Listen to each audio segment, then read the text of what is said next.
Monsieur Didier Lagron, qui habite Tulle, adore les animaux et en particulier les lévriers afghans. C'est sans doute ce qui lui a donné l'idée de créer une sorte de service rapide d'alimentation pour les chiens et pour les chiens. Pour les chiens.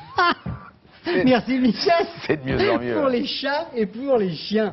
On connaissait les livreurs de pizza. Ben lui, il s'est dit, pourquoi pas, pour nos chers animaux, Claude Crespo, Alexandre de Laval.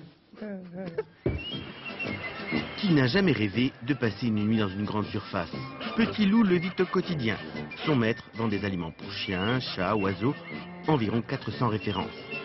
Les prix de Didier Lagron sont à peu près les mêmes qu'ailleurs. Et en plus, il assure la livraison à domicile. Une idée qui a séduit ses fournisseurs compréhensifs.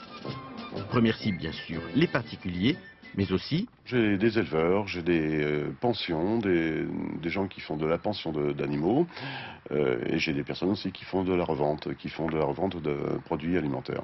Allez mon petit loup, vas-y, oui. Petit Loup, un lévrier barzeuil de 4 mois, est toujours du voyage. Je visite environ 80 à 90 clients par semaine, ce qui représente environ 150 à 180 km par jour. Monsieur Dumanté, bonjour. Daniel élève des dogs. Must à ses pieds pèse 87 kilos et il y a 8 autres monstres comme lui dans la maison. Pour les nourrir, Daniel achète plus d'1 tonne d'aliments par an. Aujourd'hui, fini la corvée des courses. Qui est fameux, qui promet pas mal. Tous les mois, il fallait se déplacer, sortir les véhicules, aller chercher ses granulés, les transporter, les stocker.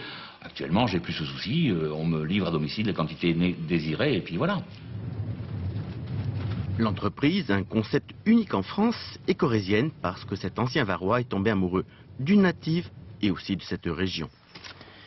Didier s'est servi de son passé de commercial et d'éleveur amateur de chiens pour exploiter un filon qui intéresse un foyer sur 2 en France, d'autant qu'il offre aussi un service après décès de l'animal.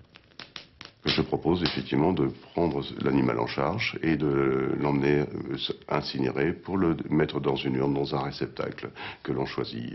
C'est pas très onéreux, ça part de 500 francs à 1500 francs selon la taille de l'animal. Maintenant, visite à Solange, pimpante retraitée de 80 ans et propriétaire d'un braque de 11 ans, Elton. Elle a fait ses calculs. Petite augmentation, à ses yeux, justifiée. Elton. Dis bonjour. Bonjour mon Elton. Les boîtes semblent être un peu moins chères que ce que je prenais. Les croquettes sont peut-être un peu plus chères.